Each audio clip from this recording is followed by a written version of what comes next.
Hey guys, and welcome to the For Loops lecture. Alright, so in this lecture we're pretty much just going to be going over the different ways that we can use for loops. I'm going to go ahead and go to File, create a new file, and start writing the code in the editor instead of the interactive shell.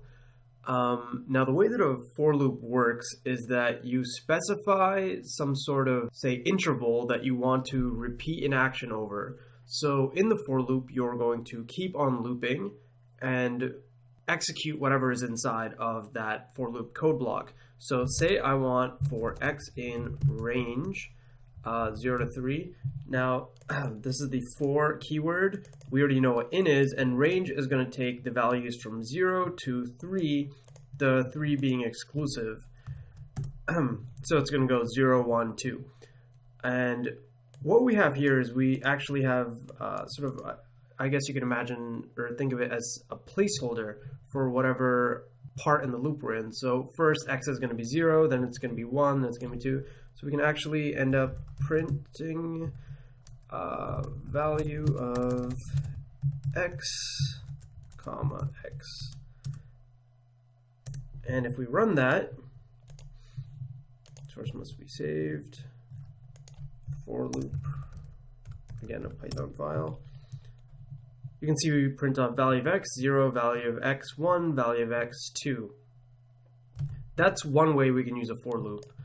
Alternatively, what we can actually do is use strings and lists like we learned about before and iterate through their values. So say we have string equals hello, and we do for letter in string print, let's just go with letter instead of anything else.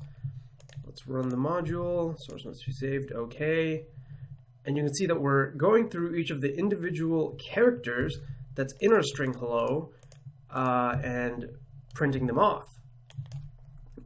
Again, alternatively, we can have our lister equals 0, 1, hey, for value in lister, print value. Run module, source must be saved, okay. Oh no, invalid syntax. Oh, I forgot my comma, sorry about that. And you can see 0, 1, hey. Now, this might seem, pretty trivial, but when we want to repeat an action multiple times over, say we want to do something to each element in a list, or we want to do something to each character, or we want to maybe print out something multiple times, similar to how we would use the repetition operator on strings, we can actually use a for loop, and this is an incredibly useful operation to have. And you'll see that later on when we make more Python programs.